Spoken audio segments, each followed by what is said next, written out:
11월 20일 토요일 9시 500헥토파스칼 1기도에 고층 기압 콜, 고층 기압 마루, 콜, 마루가 이어지는 파동이 북반구 전역을 덮고 있습니다.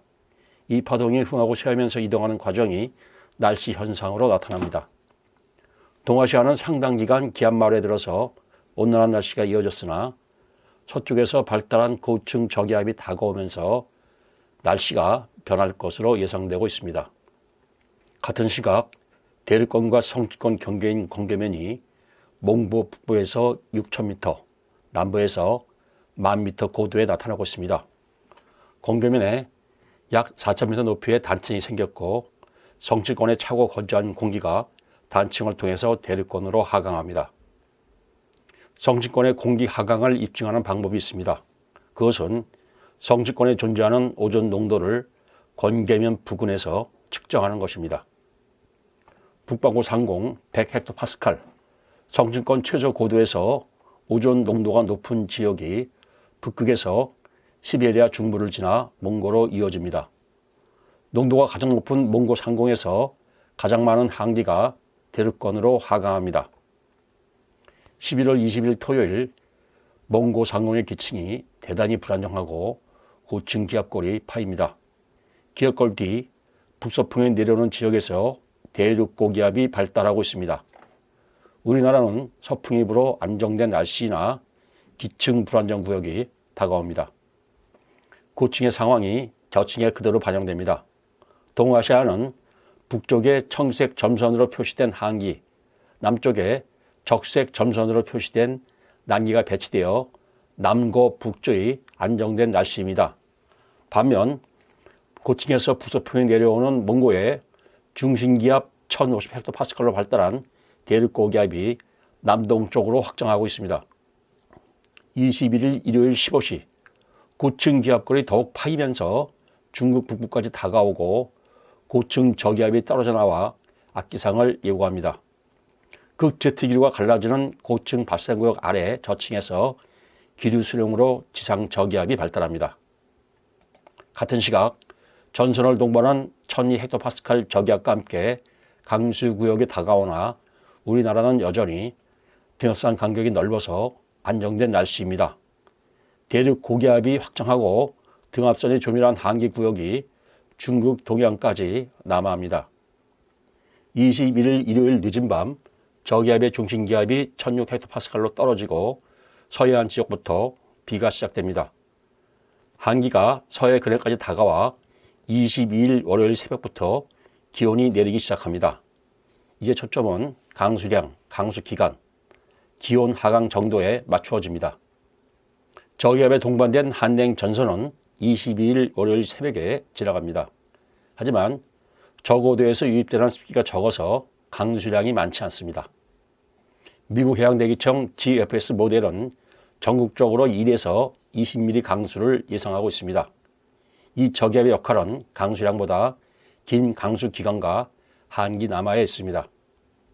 23일 화요일 발달한 저기압에서 볼 수 있는 폐색 전선이 나타납니다. 폐색 전선에 있는 저기압은 일반 저기압과 다른 특이한 행태를 보입니다.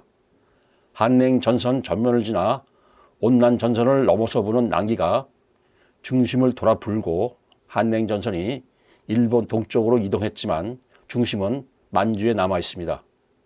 난기가 유입되는 중심 전면에서 공기층의 키가 높아지고 기압마루가 발달합니다. 기압마루가 저기압의 이동을 저지하기 때문에 중심이 여전히 만주에 머물고 거리가 가까운 만큼 우리나라 날씨에 영향을 미칩니다. 저기압은 중심기압 988헥토파스칼로 발달하고 북서쪽에서 내려오는 한기가 유입되어 화요일 아침 서울 기온이 영하로 떨어집니다. 대륙 한기와 저기압을 돌아보는 난기가 서해와 내륙에서 만납니다. 23일 화요일 오전 서부 내륙 상공의 대기 상황입니다. 고층에서 차고 건조한 북서풍이 유입되어 기온선과 일시적 온도선의 간격이 넓습니다. 성질이 다른 두 바람이 만나는 저층에서 해발 2,500m 고도까지 구름이 형성됩니다. 해발 2,500에서 4,000m 고도에 기층이 안정된 역전층이 형성되어 구름이 2,500m 고도 이상으로 상승할 수 없습니다. 따라서 비나 눈이 뿌리는 가운데 언뜻 푸른 하늘이 보이는 날씨가 예상됩니다. 24일 수요일 저기압이 좀 더 멀어지고 서쪽에서 등압선 간격이 넓은 지역이 다가오지만 여전히 대륙 기단의 영향을 받습니다. 산발적인 눈 또는 비가 잦아들고 기온이 조금 오르겠지만 주 후반까지 서울 기온이 영하로 떨어지는 쌀쌀한 날씨가 이어집니다. 11월 27일 토요일 오전 난기를 동반한 기압마루가 북상하고 오후부터 기온이 오릅니다. 주말 주초 온화한 날씨가 11월 말 12월 초로 이어질 것으로 예상됩니다. 내주 초반부터 후반까지 강수와 추위가 이어지는 이유는 폐색 전선을 동반한 발달한 저기압의 특성 때문입니다. 바람이 저기압을 돌아 불면서 저기압의 중심이 뒤로 처지고 중심 뒤쪽에 강수 구역이 형성되어 전선이 통과한 후에도 산발적으로 눈 또는 비가 옵니다. 저기압의 이동이 느린 만큼 한기 유입이 더디지만 꾸준히 이어집니다. 예보 모델들이 예상하는 서울 날씨나 전국의 추세는 비슷합니다. 21일 일요일 늦은 밤 비가 시작되고 월요일 새벽까지 본격적으로 비가 오며 화요일 또는 수요일 오전경까지 산발적으로 눈 또는 비가 뿌립니다. 기온은 월요일부터 내리기 시작해서 화요일부터 금요일까지 서울 아침 기온이 영하 1도에서 영하 2도로 떨어지겠고 토요일 낮에 기온이 빠르게 회복됩니다. 북반구 날씨에 영향을 미치는 가장 큰 파동인 극소용돌이를 10헥토파스칼, 해발 30km, 성층권 중간 고도에서 자른 수평 단면의 모습입니다. 한 개의 꼬리축이 북미로 남하하고 다른 한 축이 몽고 부근으로 남하하지만 극소용돌이는 전체적으로 원형의 안정된 형태를 유지하고 있습니다. 내주 악상이 끝나면 11월 말 이후 12월에 접어들어도 난동이 예상되며 주기적으로 반짝 추위가 있을 것으로 예상됩니다. 내주 초 업데이트되는 자료를 분석해서 상세한 날씨 정보를 올리겠습니다.